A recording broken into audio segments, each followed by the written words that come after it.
Hello. Hello, It's nice to finally meet you. my name is Iggy Zhao, and you can also call me Gloria. Oh, my name is Edward, and I'm an archaeologist, and this is Seekers International. So it's a pretty rainy day. How was your day so far? It was good. I went to the museum and I saw some Van Gogh paintings. Oh, that's nice. I love Van Gogh. What's your favorite painting? My favorite painting is The Starry Night. Oh. Because when I thought about it today, I was very frustrated at first with the rain, but then I felt joyous and calm after thinking about the picture.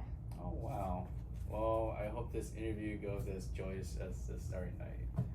Anyways, let me take a look at your resume and see if you're qualified for the job. Alright, that's cool.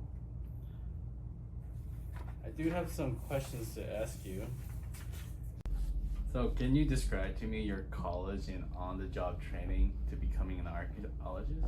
Yes, well, at the USC, I earned my Bachelor of Science degree in archaeology. One of my favorite classes was Archaeology 1A, and it was taught by Dr. Ashley Baffa. Oh wow, Dr. Baffa was actually my teacher too. I actually graduated from USC, and I used to remember she was very strict, right? Yes, she was a very strict professor, and being on time was very critical to her. But she was also very humorous at times. And while she was very neat and organized, she was also very forgiving. So I learned from her that people can learn from their past mistakes and build something even better.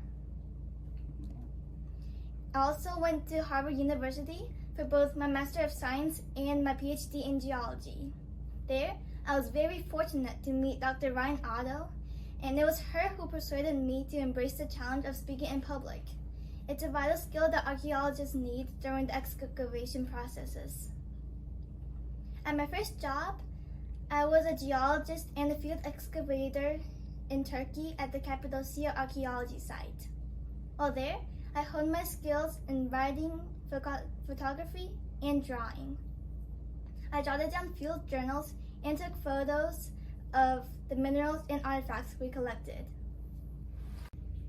Wow, that's quite an accomplishment then. But could you tell me a little bit more of your work as an archaeologist? Yes, I'm currently working as a geologist for the Turkey archaeology team. And as a geologist, I'm responsible for uncovering and recording countless minerals and artifacts found throughout the course of work. This involves dating and analyzing rock samples that were formed more than 2,000 years ago. I also collaborated with the Turkey History Society to create annual high school field trips to the dig sites. I coordinated schedules for both geology classes and excavations, and I also improved the dating systems. I even created a new preservation system that allows minerals and rocks to last for more than 10 years. And I was awarded the Innovation in Archaeology grant by the National Archaeology Society for this achievement. Wow, that's actually quite an experience. But what kind of skills or special talent could you bring to our archaeology team? Some of the many unique skills that I will bring to the team are my ability to write, draw, photograph, and cook. I'm able to write precise accounts of our time in the archaeological sites and detailed documentations for public presentations. Recently, I've written a catalog of all the archaeological information we've gathered, and I've concluded that there might be a new theory to how humans evolved and migrated.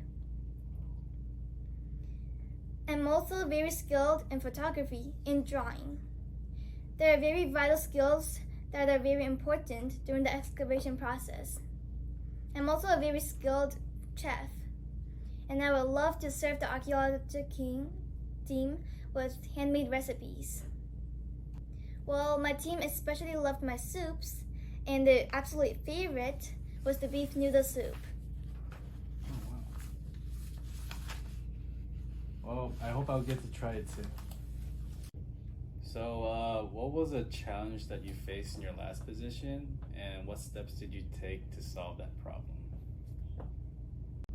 One of the many challenges I faced as a geologist with the Turkey archaeology team was when our dig site was flooded by a recent rainstorm. We were digging up an ancient city buried underneath the sand that afternoon, but after we went home, a storm hit. So we went back the next morning, and we found out that every single one of our tools and artifacts were swept away by the waters. The fortunate thing was we had placed trackers in the tools and artifacts, so we tracked down all of them by the end of the month, and this unfortunate event also prompted me to have a better storing system of the tools. So, why do you think archaeologists are so important to the study of history? Well, the work of archaeologists is very important because they help us understand how humans have changed over time. They are like detectives because they use clues, such as artifacts or fossils, to solve problems and mysteries. They discover new and spectacular things that can change our lives forever. So, all in all, the study of archaeology isn't just about digging up and examining old items. It's about people. I totally agree with you. I mean, our jobs are not just about digging up people or things. We actually try to study the remains of ancient people. Do you have any questions that you want to ask? Yes. So, what are some qualities or characteristics in your archaeology team? Well, we look for hardworking and persistent individuals that don't really easily give up. These are the most important characteristics that you must acquire in order to become an archaeologist. So if you are for the job, I hope to see you soon, and we can continue your career into archaeology. Thank you. Have a nice day. Thank you. Thanks for meeting me, and we'll call you as soon as we make a decision. Okay? Okay. All right, thank you. Bye. Bye.